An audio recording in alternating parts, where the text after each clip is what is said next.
I will call to order our regularly scheduled city council meeting of Monday, November the 18th at approximately 7:01 PM.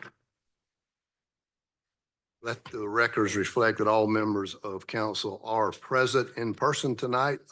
Mr. Reynolds had to step out to finish a phone call, so he will rejoin us here in just a second. Also, along with our city administrator, our city clerk, our assistant city administrator, and various department heads. We appreciate everyone being here, and the public. So thank you for being here also. First item on our agenda is our invocation, then our pledge of allegiance, and I'll ask Mr. Allgood if he would. Thank you, Mayor. If you so choose, you may bow. We come before you with humble hearts, dear Lord. Open our eyes to see the truth, to understand the complexities of the issues we face, and to approach them with reverence, humility, and purity of intention. As we enter this season of Thanksgiving, remind us to hold close in our hearts those who are suffering, mourning, or in despair. May we share in their sorrow, offering them comfort and hope through our actions and decisions. Grant us the courage to face our challenges without fear, trusting in your guidance and strength. Help us to lead with faith, to serve with compassion, to always seek the common good. May your wisdom guide this council tonight and as always, as we strive to build a community rooted in justice, kindness, and love. In your name we pray. Amen. Amen. We'll now do the Pledge of Allegiance. Pledge allegiance to the flag of the United States of America and to the republic for which it stands, one nation, under God, indivisible, with liberty and justice for all. Thank you, Mr. Allgood.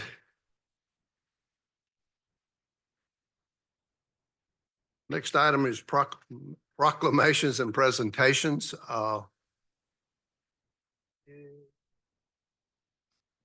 Ms. Kendall Jackson in the audience.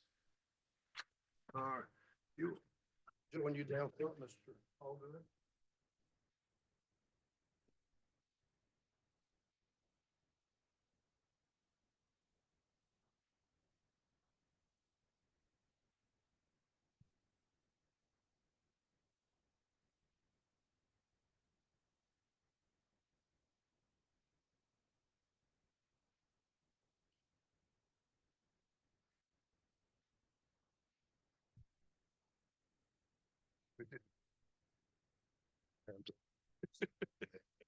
Thank you. Turn around and face the audience. Ms. Kendall Jackson won the 3A South Carolina High School League's Girls Golf State Championship during a two-day event held October 28th and 29th at Coastal Carolina University's Hackler Golf Course. I'm familiar with that. I think they named it because it's called Hacker. Kendall has lived in Mauldin for 15 years as a senior at MVP Academy. This state championship was the first state championship in school history. Kendall is also committed to Fayetteville State University to play softball when she graduates high school with intentions to major in biology to pursue becoming a doctor. Congratulations on your championship, and I'll let Mr. Allgood, chair of our recreation.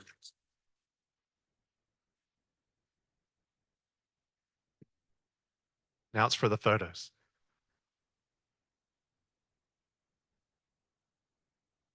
Congratulations.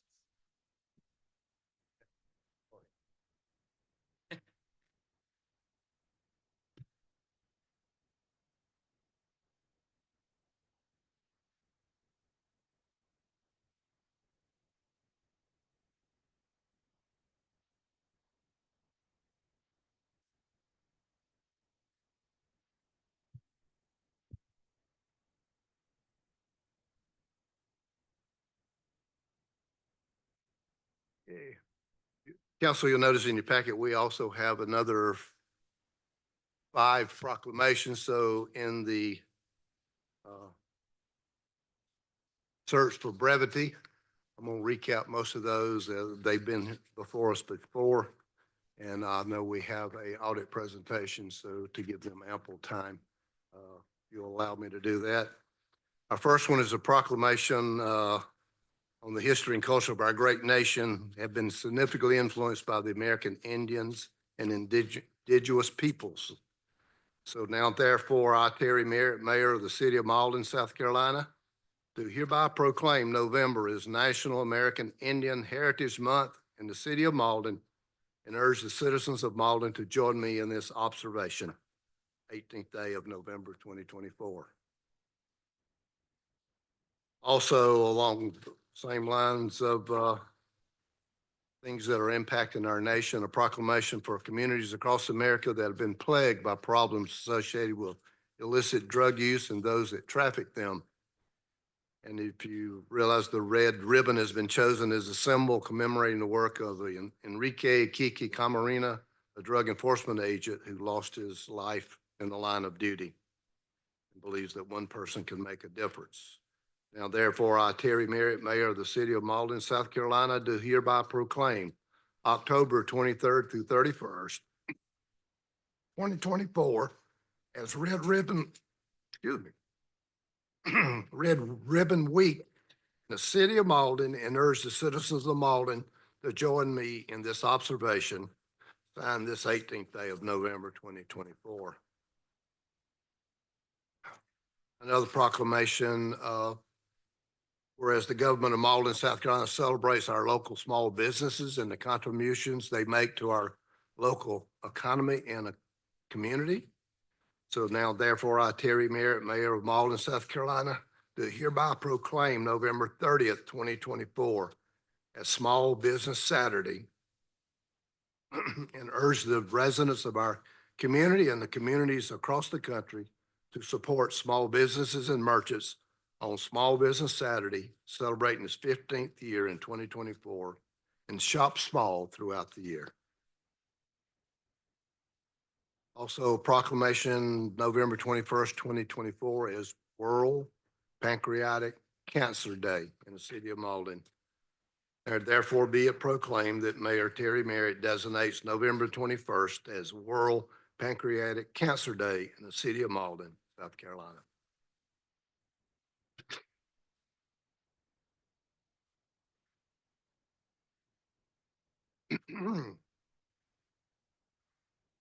Next item before us is the reading and approval of the minutes City Council meeting of October 21st, 2024. Pleasure of council. Mayor, do we need to go ahead and take the audit presentation first? Whoops. Yes, sir, I do. Let's back up. I didn't mean to overlook you, Holly, and your glory and everything that goes along with that.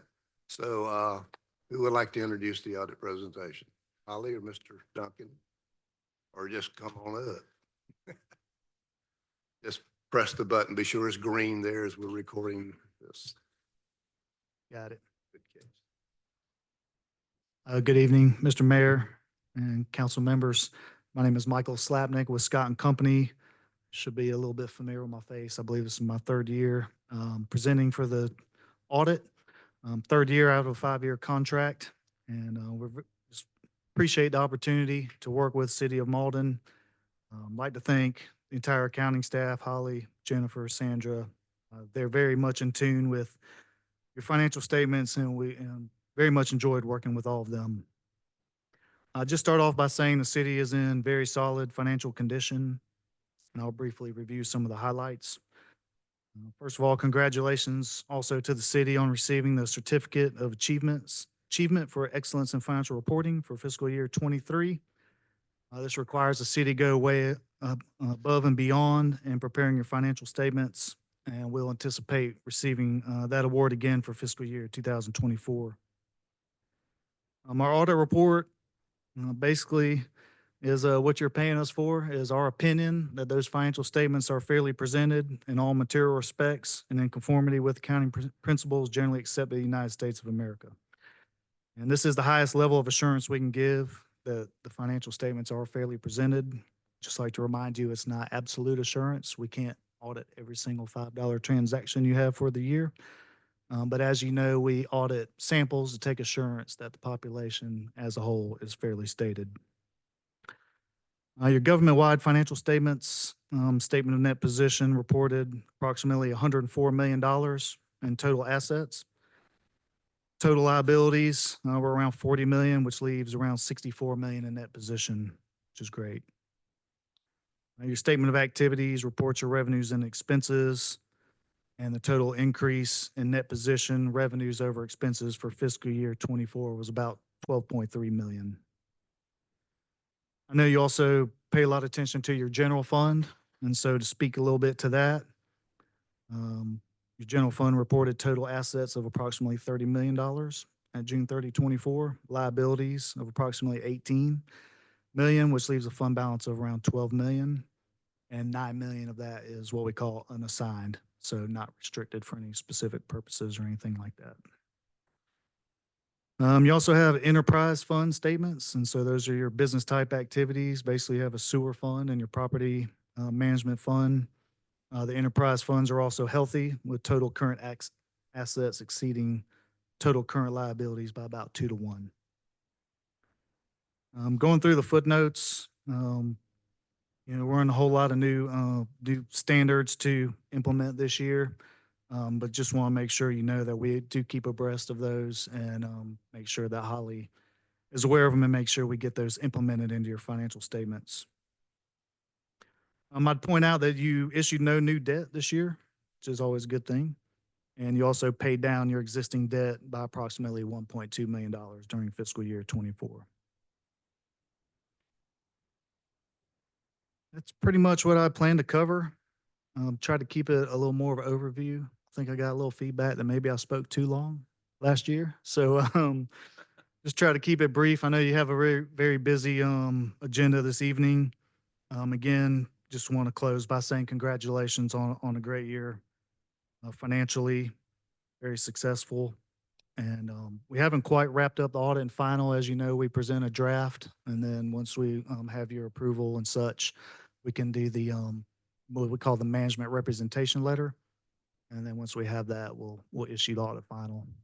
We'd like to do that before Thanksgiving, so we'll try to get it done this week. Any questions at all about your fiscal year 24 audit? Thank you, Mr. Mayor. Just actually not 2024, but moving into next year, are there any significant GASB changes we should be aware of? There's actually, yes, there's one related to how you record your compensated absences, so vacation time and sick leave. So we'll definitely make sure we have some conversations with Holly to make sure we get that straightened out. I don't think it'll be anything you'll, notice greatly in your actual statements themselves, but yes, there is that one standard for fiscal year 25. Thank you. Okay. That's all I have, Mr. Mayor. Thank you. Thank you for your concise and brief report. Appreciate the audit and love to hear good things. We know we're in good shape with Holly though, because you served us well for the many years that I've been here. Thank you very much. Thank you, sir. You're welcome. I would like to get that golf award sometime, maybe. I don't know. I work on my swing a little more. I'm going to cut out and we'll read the minutes for the rest of the meeting when we come back next year, if that's okay with y'all. Take care. Thank you.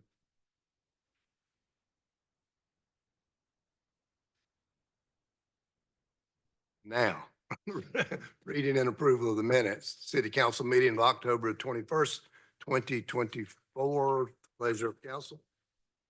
Move they be approved as submitted. Any corrections, adjustments? Hear none, all in favor say aye. Aye. Those opposed, like sign. Hear none, the minutes stand approved as submitted. Special call city council meetings of October the 24th. And let's go ahead, November the 4th. Also, you've had them in your packets for your review.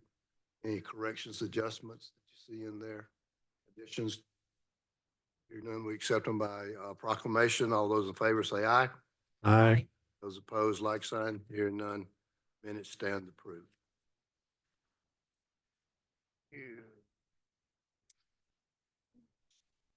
All right, next item on our agenda is our first public comment period. For the sake of those that are new to us, so that give you since 2005 our meeting public comment sessions and how the City of Mauldin recognizes those. You signed up on speaker log, so with your name and address was good, which I'll ask you to repeat when you come to the podium for the recording that we require, plus also the broadcast via Zoom for those that are tuned in with us. Citizens will be allowed to speak on any matter other than personnel matters and matters under litigation. You will speak in the order in which you registered on the log. The first public comment session is for items on the agenda. So if you're, I think, from what I see, Mr. Cothran, you're the only one that'd be on stormwater, and we could hold that for the second comment period. The other two are agenda items, so you'll go to the first comment section. Based on the length of the agenda, we'll limit it to 3 to 5 minutes. I'll give you the sign at 3 minutes to try to begin to wrap up a little bit. And following conclusion of the items on the agenda, as we talked about, then we'll get the second public comment, anything the citizens want to speak to for the good of the city of Mauldin, be in that period. I do ask proper decorum must be observed by members of council, by the speakers, and by the audience. To keep control of the meeting, I'll ask the speakers and the audience to refrain from abusive and profane remarks, disruptive outbreaks, applause, protests, or other conduct that disrupts or interferes with the orderly conduct of the business of the meeting. Personal attacks on council members, city staff, or members of the public are not allowed. It is inappropriate to use a public hearing or the public comment period for the purposes of making political speeches, including threats of political action. Engage in such conduct, which we haven't really had, that the request of the mayor will be grounds for ending a speaker's time at the podium or for removal of any disruptive person at the direction of the mayor. I think that's pretty much all that applies to this section. The public comment period is a chance for this council to accept your comments. It is not a give and take question and answer session. We'll take your comments to this council for information purposes. If there is something that requires a follow-up action, I will refer that to probably our city administrator after the public comment is over with. Okay. With that said, the first person signed up for an agenda item is Mr. Michael Jones. If you'll come to the podium and state your name and your address. My name is Michael Jones. I live at 110 Bangor Street here in Mauldin. Ready to go? One of the things that I've seen here in the last week is a statement by the administrator of the city Facebook page regarding the city moving back into a regularly scheduled debris pickup rules and guidelines. Specifically, I'm asking the city council to delay that solely because on my street specifically, in front of my house, as well as both of my neighbors at 108 and 112, we have not received a pickup from the city as yet. I made mention of that to the administrator on the Facebook page. It was that person referred me to the Public Works Department, as well as provided information that there was a pickup that occurred on October 11th. As it turns out, I took a video in front of my house on October the 9th of everything that is in front of all three of our homes and sent that to a few family members who don't live here to kind of show them the scale of what we dealt with. From the time of the storm up through the 9th when I took the video, continuing to now, nothing has been picked up.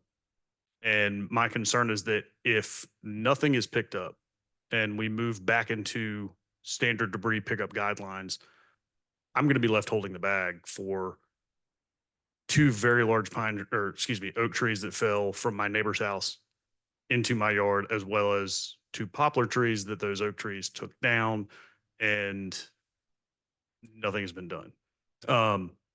Ultimately, my goal is not to indict anybody within Public Works, because the efforts that they've engaged in to get the city back to livable and functional have been nothing short of heroic.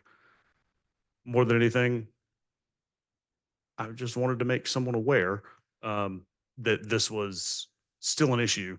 And if we can possibly delay returning to standard debris pickup guidelines so that I don't have things in front of my house that are larger than 6 inches and more than 6 feet, and they stay there for even longer.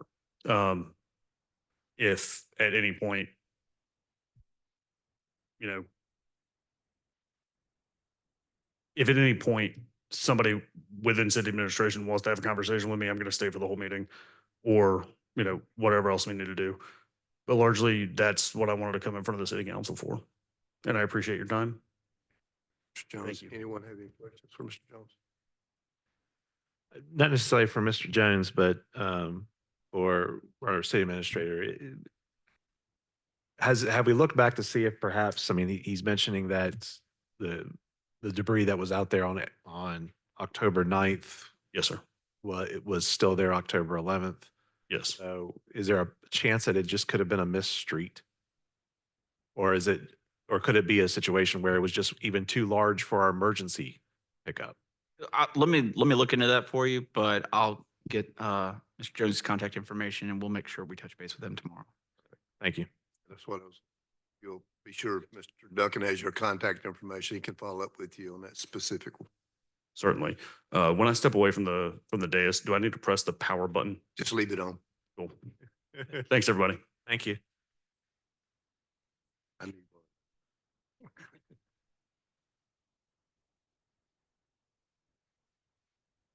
Okay, next item, agenda item to be spoke is Miss Megan Brock. Same, if you come to the podium, state your name and address. My name is Megan Brock. I live at 311 Wild Rice Drive. And I just wanted to come and give a comment on the $4 million you're going to be handing over for the Bridgeway Stadium project today. I was going to strongly suggest that you do not vote to do that today. Part of the main reason is that I'm very concerned with the health and safety impact this is going to have on the community, and that this council has not done an adequate job in making sure the community is going to be safe.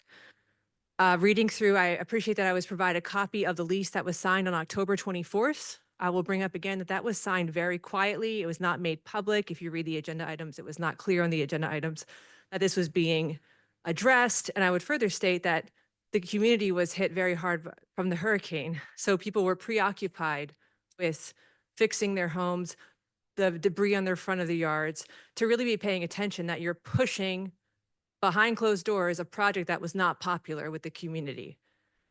I looked at the traffic study. From what I could see, the last traffic study you did was in 2020. It was published in August 2020. It's also interesting that they note in the study they used data from 2018, because when the study was conducted, it was during COVID, when it wasn't a normal traffic situation. So that means you're moving forward with this project, going on a traffic evaluation from 2018. I think that you can argue that the community has significantly changed and grown since 2018. You might, I think, it's in the interest of the community and the safety of the community to do an actual another evaluation before moving forward with this project. I also have a lot of concerns about the parking situation. On your Facebook page, you posted that there is no parking plan. That was confirmed by someone in the government, confirmed there is no parking plan. In the lease, it says the stadium had 60 days to come up with one.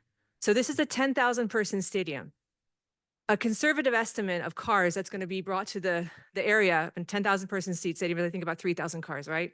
3.3 people per car. You need approximately, you can fit about 150 cars on 1 acre. So that means you need 20 acres to fit all those cars. In the lease, it says that they're going to fit them within a half mile of the stadium. On your Facebook post, you said something about shuttling people to and from other locations. Don't you think the public should know what that, don't you think you should actually have a plan? How is that going to impact not only traffic? So there's no plan to address the traffic needs. There's already a huge traffic needs, and now you're going to be bringing more traffic during rush hour to come bring 10,000 people to the stadium. You don't have the money to fix the traffic problems. You don't have any plan for where these 10,000 people are going to park. That also should impact your traffic study. Because if the plan is to shuttle people to and from the stadium to off-site locations, that's also going to impact the traffic around the community. How is it going to impact pedestrians? What do you think is going to happen if there's not adequate parking? People are going to park in the neighborhoods. So then you're going to have an increased amount of traffic. You're going to have pedestrian traffic. So you're creating a safety nightmare for people. Not to mention the noise ordinance, which you've given them I noticed that you updated your noise ordinance in 2019, in February 2019, which I assume is probably when you started talking about this project, to write in that there's a complete exemption for stadiums, even though you say in your own noise ordinance, the city of Mauldin finds excessive sound is a serious hazard to public health, welfare, and the safety of citizens and their quality of life. A substantial body of science and general knowledge exists, which shows that excessive noise is harmful to humans and diminishes their quality of life. There's no plan for the noise. And you gave them a complete exemption. And even in the lease, I've seen people, oh, it's till 11 o'clock. Well, even in the lease, you gave them an exemption from 11 o'clock. It actually says for special events, they can go later if they want to. So I just do not see, I think that this is frankly negligence on behalf of the community. This is a very serious health and safety welfare. Let's also talk about when people are parking in the neighborhoods because you don't have a parking situation. Let's talk about the potential for an increase in petty crime. Let's talk about how stadiums statistically bring a lot of drunk drivers. So are then drunk people going to be staggering across the road to the neighborhoods where they park their cars? How is that going to impact the community? I mean, these are all things that should be asked, frankly, in a public setting. And I think it's absolutely irresponsible for you to move forward and to give tax dollars to an entrepreneurial event when you could be actually investing in infrastructure that would actually help local businesses, not just one business. So that's what I wanted to say. Thank you, Ms. Brown.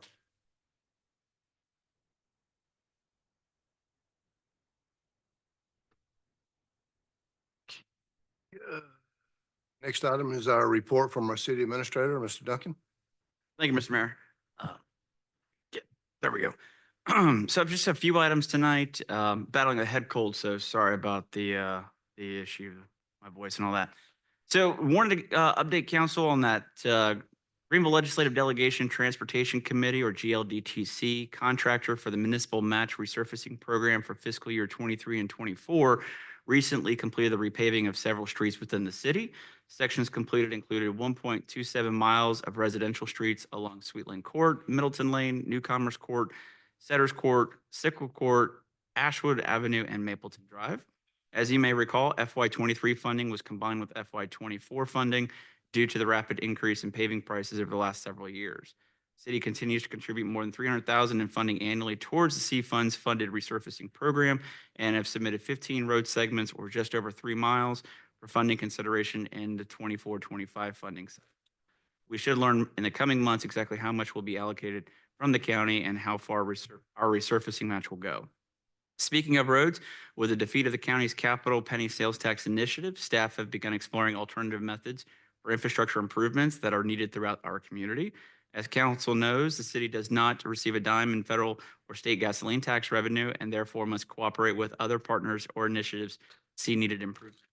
The primary sources of transportation improvements in our area are from SCDOT directly funded projects, GLDTCC funds, and the Greenville Pickens Area Transportation Study Committee.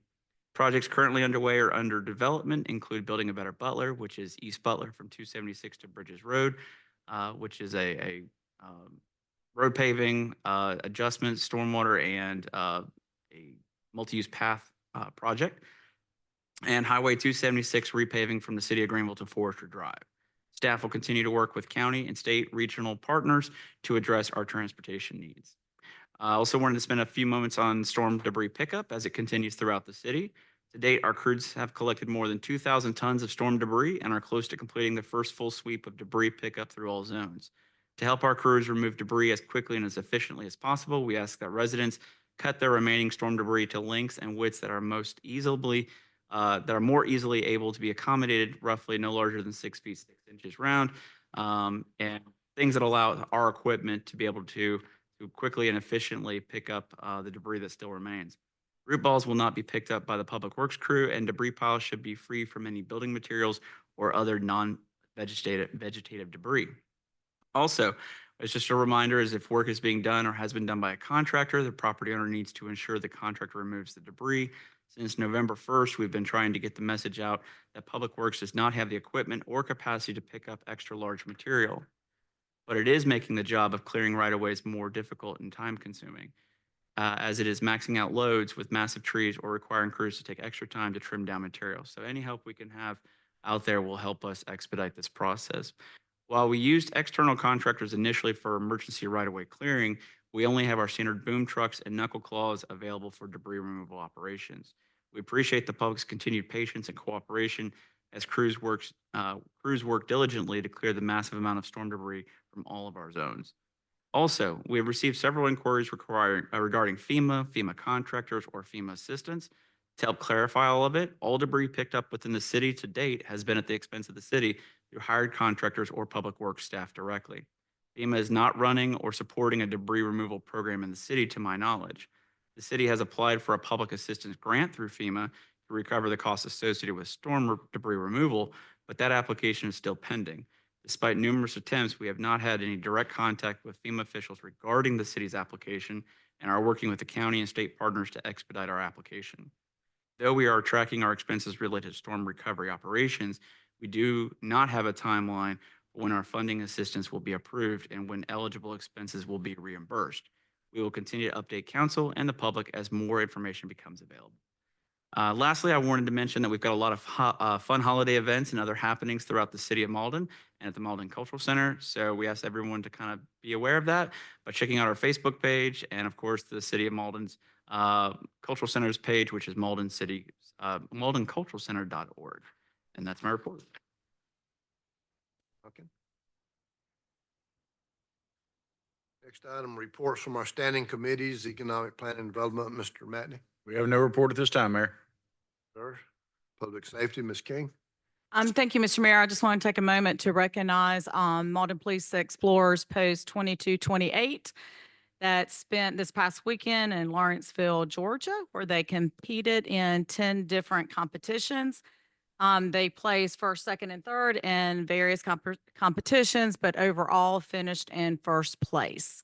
So congratulations to our young explorers, and it's always an exciting day when we see our youth involved in our Explorer program and interested in public safety. And a shout out and a thank you to our officers who are involved in this program as well. I know it was a special weekend for them, and they're heading to Gatlinburg next, I believe. Yep. So good luck to that Explorer group. Thank you. Ms. King. Public Works, Mr. Crayland. Just want to say thank you again to Public Works again for picking up all the limbs and all the extra work and extra effort they've been putting in as well as the other departments. I still can't get over what a good job you guys have done. So it's just thank you. Thank you, Mr. Crayland. I was trying to find the email we received about the Public Works employee that went above and beyond. I can't find it, and I would not have it correct if I tried to recall it from memory. And it was probably sent to me, and I didn't forward it to you, so I will do that by tomorrow. But there was a Public Works a person who did a good job of diverting water runoff from the Jeff Dockery. Yeah, good. So thanks for thinking outside the box and getting that runoff diverted from the lodge back there. For years, it's been running back there. So I think that just wanted to add that in there. Finance and Policy, Mr. Reynolds. Thank you, Mr. Mayor. First, let me apologize for my tardiness. I appreciate you guys going ahead and moving on, starting the meeting without me. Nothing major to report from Finance and Policy. Our big claim to fame was a brief audit report that was positive, good news. So that's all I have, Mr. Mayor. Thank you.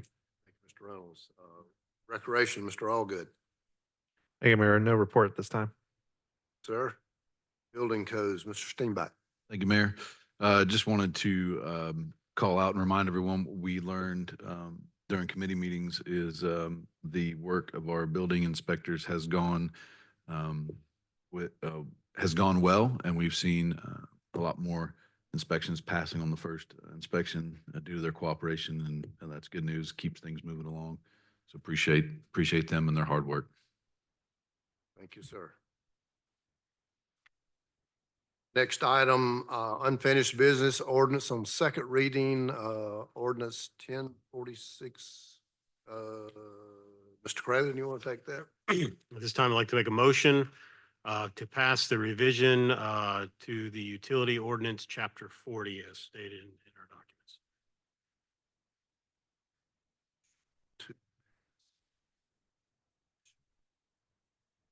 All right, I have a motion. Is there a second? Second.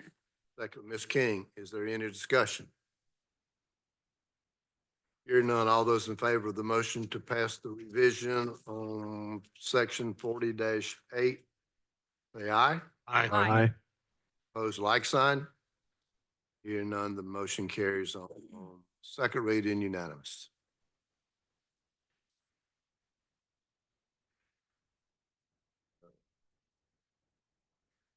Next item is ordinance on first reading, ordinance 1047, coming from finance. Mr. Reynolds. Thank you, Mr. Mayor. To get discussion started, I'd like to make a motion to approve ordinance for the issuance and sale of accommodations and tax and hospitality tax revenue bond in the amount of $4.25 million.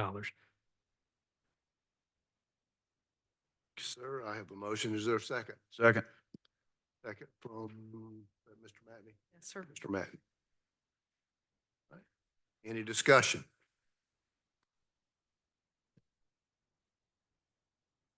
Hearing none. All those in favor of the motion to approve an ordinance for the issue and sale of an accommodation tax and hospitality tax revenue bond at $4.25 million, say aye. Aye. Those opposed, like sign.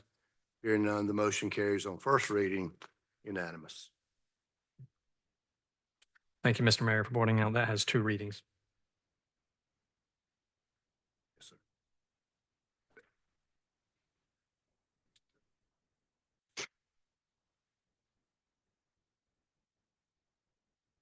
Item is sale of property on East Butler. Mr. Kraling. All right, I'd like to make a motion to approve the sale of certain property along East Butler Road to South Carolina Department of Transportation for the purpose of road improvements as part of the Butler Road Improvement Project. Sorry, I changed it a couple times. And to authorize additional temporary construction easements for the project. And this will be on first reading also. So is there a second? Second. Second with Ms. King. Any discussion? Mr. Madden. Not so much discussion as a question for the administrator. Mr. Administrator, do we have an idea how close DOT is to finalizing all of the necessary acquisitions so that they can finally begin the project? No, sir, but the project lead date is still holding in April of 2025, but I can find out prior to the next committee meeting. Thank you. Yes, sir. Also known by SCDOT as Building a Better Butler. Any more discussion?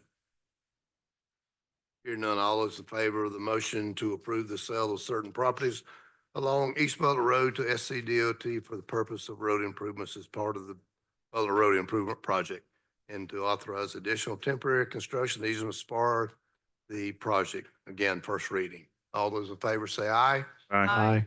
Aye. Those opposed, like sign. Hearing none, the motion carries on first reading, unanimous.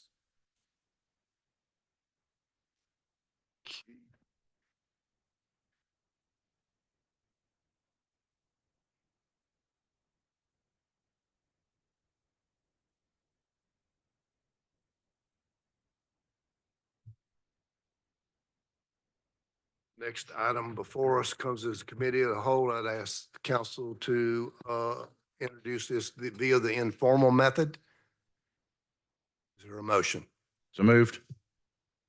Okay, I have a motion from Mr. Matney to consider the next item via the informal committee of the whole method. Is there a second? Second. Second from Mr. Steenback. All those in favor say aye. Aye.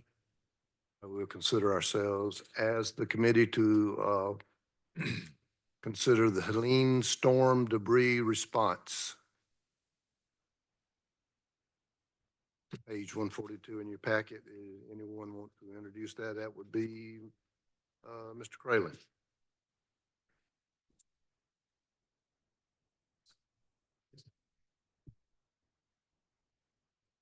Yeah, a motion to the informal. Like to with the request, $250,000 more from ARPA funds to the already approved budget of $500,000. Yeah, for motion, is there a second? Second. Have a second from Ms. King. Lost my place here. That might have been better coming out of finance. I might have made a mistake there, but we got a motion on the floor. We're good. Sorry about that. Any discussion? Mr. Mauldin. Thank you. Just a quick question for Mr. Duncan. When we talk about the 500,000 that was originally approved, and now the $250,000 that was approved, that is taking into account everything to date that we have already spent, correct? Yes, sir, it is. So we still anticipate, and I can double check with Ms. Holly Abercrombie about it, but the final bills from Belmore are coming in, and so we should be right there at the 750. The idea is again to have enough of using ARPA instead of general fund balance to mitigate these costs while we're waiting for FEMA and the FEMA reimbursement process to occur. So the idea is instead of dipping into the balance that we had for this fiscal year for just standard debris removal, this will allow us to basically fill that bucket or create a slightly larger bucket with money that's one-time use money as it is anyway. It needs to be spent by October or December 2024 or 2026.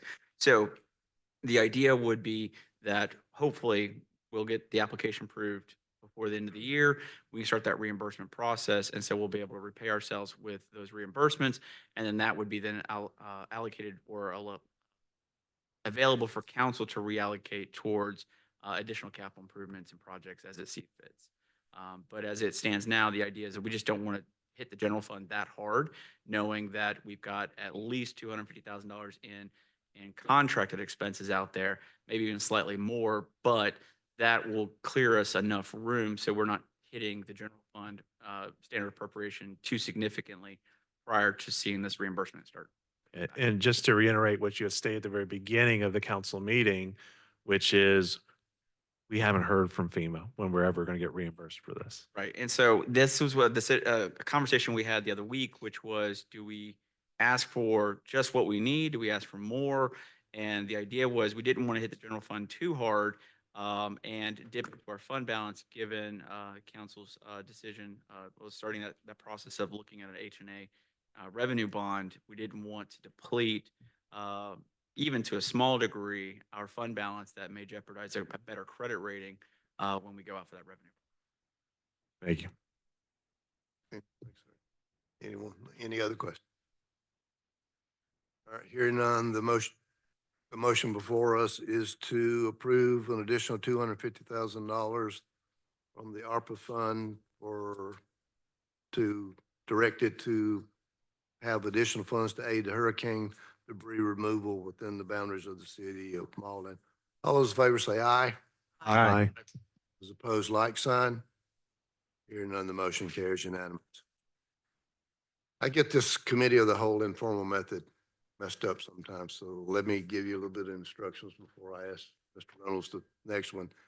Your motion could state, asked that we consider via the informal method the question, then it would be city administrators.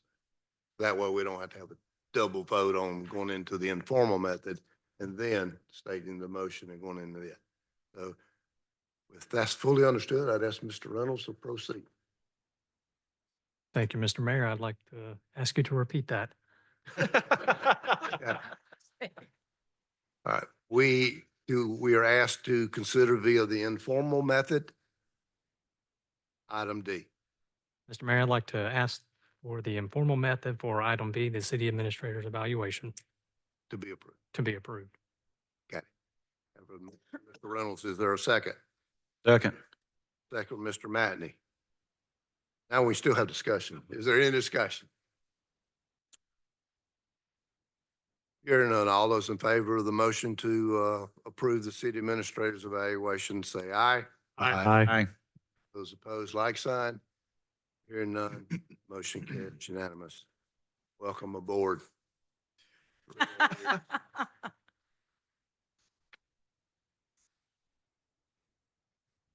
Next item before us, back to public comment. This would be for any item that's not directly on the agenda item. Mr. Cothran, you would come to the podium, state your name and address, and My name's Phil Cochran. I live at 435 Bishop Drive. Our community in Bishop Heights is probably one of the worst hit communities when it comes to stormwater. And I am only here to remind you wonderful folks that every time it rains, we suffer. So I guess there's my gentle reminder. On another note, I didn't write it down as to that I would speak to it. I really appreciate the Hurricane Helene response. It's been fantastic. I know there's some people that are still having to be patient, having to wait, but you guys have really done a stellar job, and I commend you. Love living in this city. Thank you very much. thank you, Mr. Cothran.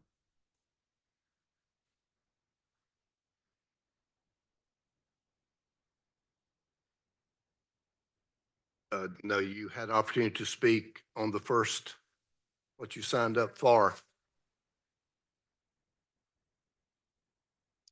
No, but you had a chance to speak at the first one on an agenda item, which you did. I will leave that to the pleasure of council. Our rules state no, but it's up to council. They say we had two public comment periods, which I read the directions on both of them. I told you verbally about the session and it.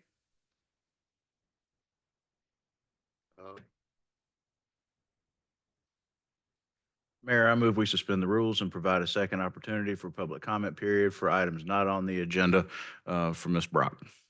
I have a motion for to suspend the rules to add this. Is there a second? Second. Second.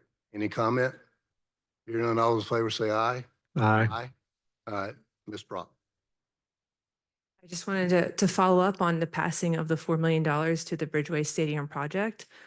I don't think you're doing your due diligence to protect the safety and health of this community by moving forward with a project that's going to bring potentially 3,000 plus cars to an area, a residential area, with absolutely no plan on where those cars are going to go, with no plan on how the traffic issues are going to be addressed, particularly since the penny tax was not passed and there aren't at least from what I've heard, nobody knows where the money's going to come from to fix the existing problems, let alone the new set of problems you're going to create by bringing 10,000 people to a residential area that already has infrastructure issues.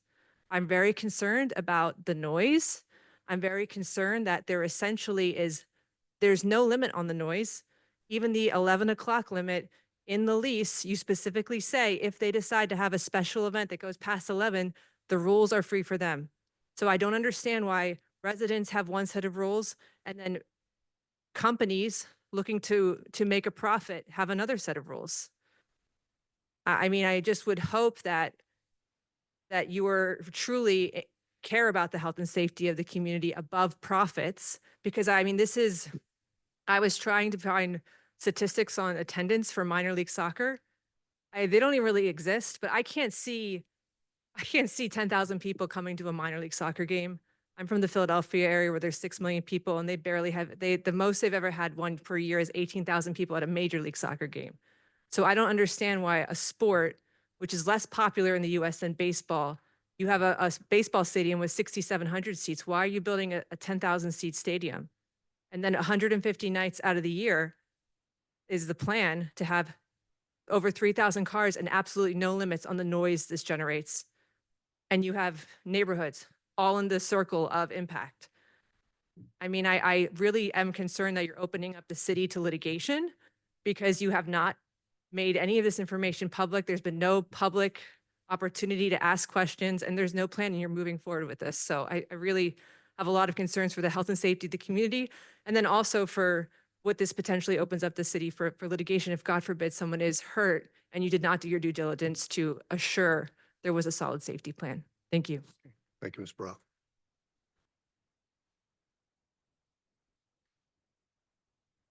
Next item on the agenda is council concerns. Anything? We're all good? Thank you, Mayor. I just have one. First, my daughter's involved, but the Mauldin High School marching band finished sixth at state among 17 6A schools that participated.